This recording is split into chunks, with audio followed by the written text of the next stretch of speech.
Well, hey everybody, and welcome back. This is Episode 2 of the Quarantini Hour. My name is...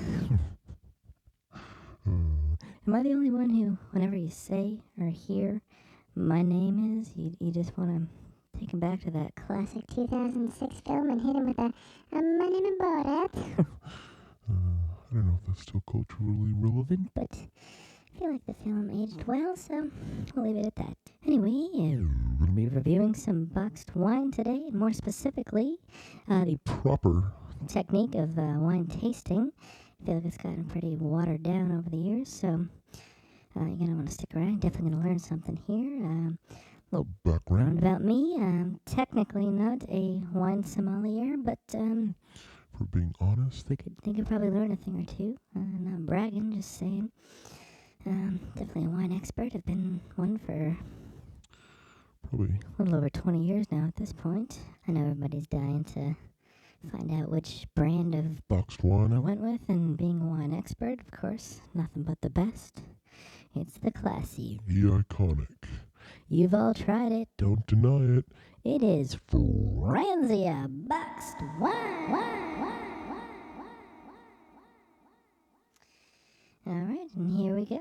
There it is in all its glory. The great thing about box wine, In addition to it just being delicious, is, financially, it just makes sense, especially in this uncertain time of, employment. And, this box cost me, $20 or so, and It says there's 34 glasses in here. that can't be right. I don't know if they're using the traditional 16 ounce pour that we're all familiar with, but I don't know. I'm going to have to grab my abacus and crunch some numbers later. But nevertheless, so this particular type or style. blend, it's a blend because there's two of them. There's two different kinds. Just cut that part out where I looked confused and said type or style, please. Thank you. So this blend is it's Pinot Grigio. And Colombard. Second word sounds made up, but we'll just go with it. So they describe this wine as light and Crisp. with a citrus and pear flavor. Alright, that's my first bone to pick With the wine industry. Alright, I want everybody watching to imagine. biting into a crisp apple, and go. Maybe we'll add a sound effect there to really drive the point home. And now I want you to imagine taking a sip of crisp wine. How'd that work out for you? Right, because you drink wine, it's a liquid. You don't chew it or bite it, so it can't be crisp, but whatever. Sure, it's light and crisp. Okay, fine. Alright, so now we're moving on to the body of the wine, and I'm just gonna get serious for a second here, guys. this is a positive show. It's all about positivity, so I will not stand for any Body shaming. of any of the wine. This one happens to be light-bodied, but that in and of itself doesn't make it better or worse than medium Or full-bodied wine. I just want to get that out of the way. Many of my favorite wines are BBWs. big, beautiful wines, and that's all I got to say about that. God, this next section really grinds my gears. Describes the wine as medium dry. Nope. No, it's not. It's not dry at all. It's liquid, and by its very definition, it is wet. 100%. If it's dry, then it means it evaporated or something. But It can't be dry. why are we still using these ridiculous terms for wine? It can't be crisp, and it Can't be dry. You don't bite it. And it's wet. 100%. Anyway, it pairs well with Garlic shrimp. garlic shrimp. That's very specific. I wonder if you're allowed to eat it with regular grilled shrimp or maybe fried shrimp or buffalo shrimp. I'm hungry, guys. Anyways, also pairs well with With crabs. salad. What the fuck is crab salad? You guys, I've never seen those words. Words together like that. Does it mean salad with crab meat on it? Or I don't know. Anyways, it also pairs well with... I shit you not, it really says this. It pairs well with summer nights. That's right, guys. So I guess unfortunately, if you're allergic to seafood and it's not between the months of June, July, or August, then this is not the wine for you. Also, it stays fresh for up to 6 weeks after opening. It's not going to be an issue. Nobody has a box of wine in this quarantining time, lasting more than 6 weeks. That's just insane. Anyway, so that's about all the descriptions I wanted to get done. I think we're about to get this thing started, so I think you all know what that means. It's quarantining time.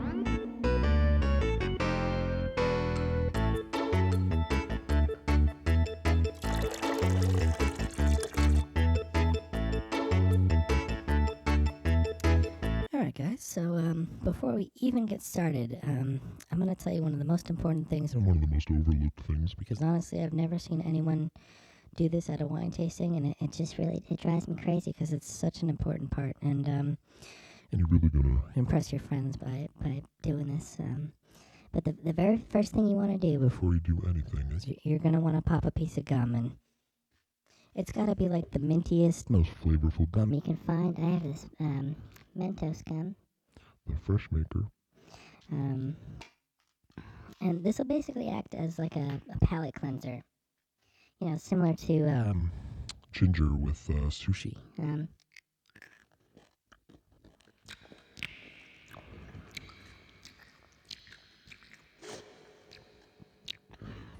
I really hope nobody has misophonia, which is a condition where, you know, mouth sounds really drive you crazy, but I'll get it under control. Alright, so first thing you're going to want to do is just sort of hold up the glass and just look at the color. This doesn't really matter. It doesn't say anything about the wine, but you just kind of check it out, and maybe you can describe it like this. To me, it looks like a pretty well hydrated human being's urine color. You know, if you don't want to be gross, you can say white gold or something. But so that's step one. Just look at it. Step two is actually a two-part process, and this is another one where most people do the first part of the step, but I very rarely see people do the second part, and it's so important, guys. So again, just remember this stuff, and if you once all this is over, you know, and you go out to a wine tasting with your friends, just rewatch this video so you can really just show them just how much you know, and it's gonna be great. You know, it's gonna blow them away. And so the first part is basically just twirl it around in the glass like that.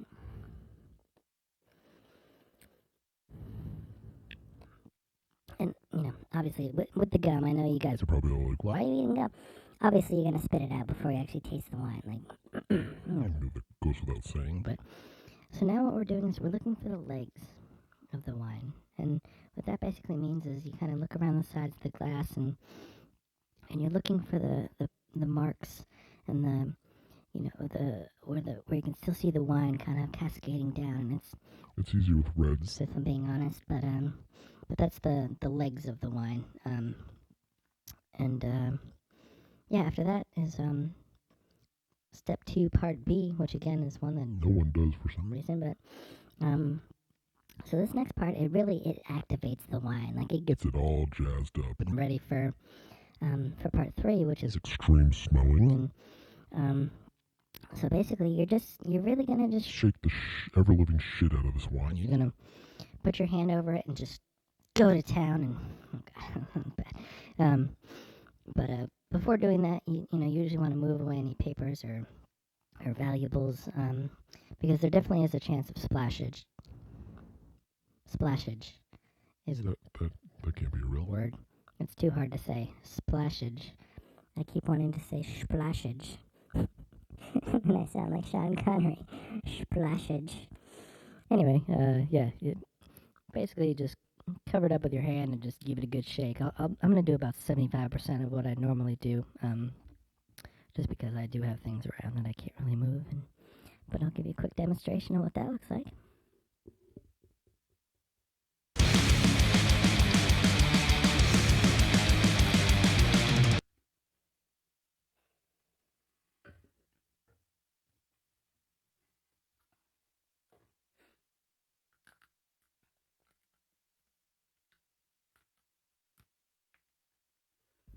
All right, this wine is ready to be smelled. Step 3 As I is said, is I call it extreme smelling. It's how you're supposed to do it. It just over the years, for whatever reason, people just stop doing it as they're supposed to. They'll just do a little sniffy sniff, and that's just not enough. So basically, you just want to put your entire nose in the glass, and pretty much just hyperventilate. you're gonna want to breathe in and out as fast and hard as you can. And it's for a very specific amount of time. You're gonna want to do this until you're just on the verge of passing out, and you'll know it's right when you start to see stars, or If you get tunnel vision. or if you start to, your vision starts to black out. Then you know you've done it properly. And You see, the thing about smelling wine is there's just so many little intricacies and excuse me, that really just with the traditional method of just a little sniff sniff, you're never gonna smell all of the wonderful scents that are inside this wine. So I'll go ahead and demonstrate that now for you.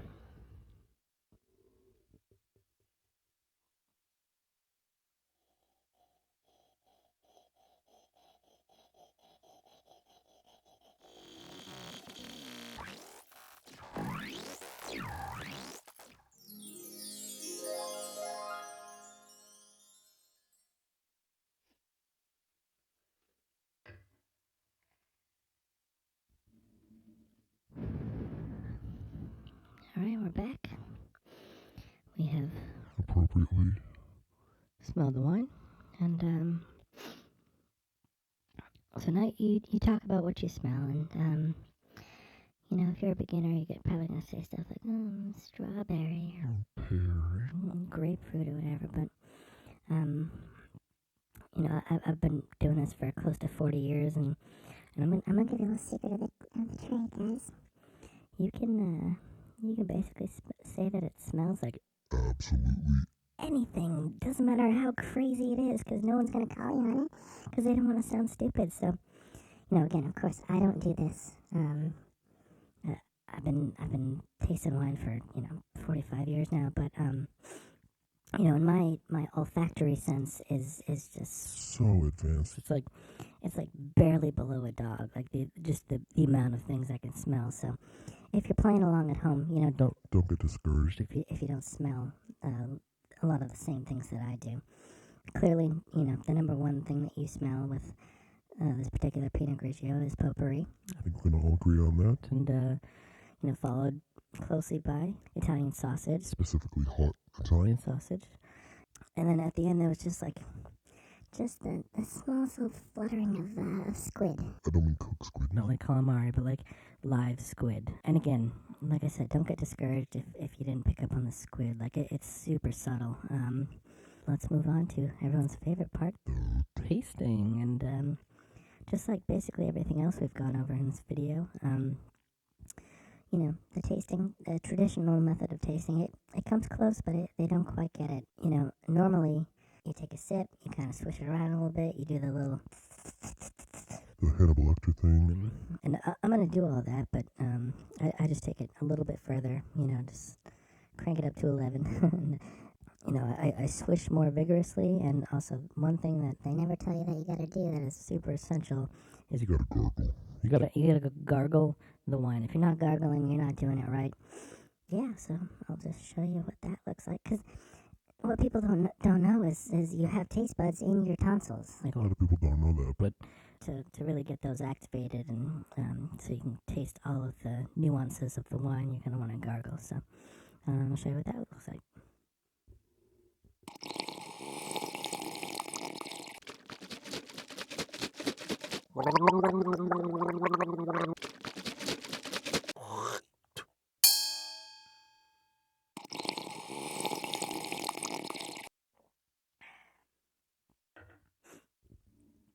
All right, so also I'm sure you've seen people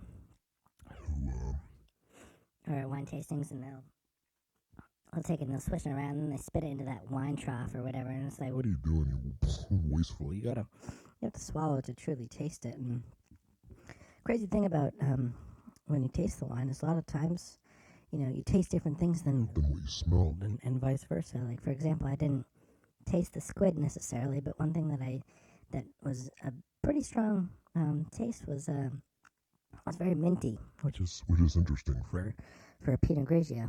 Also that was followed by oaky afterbirth and Hey, what? Are you still chewing your gum? No.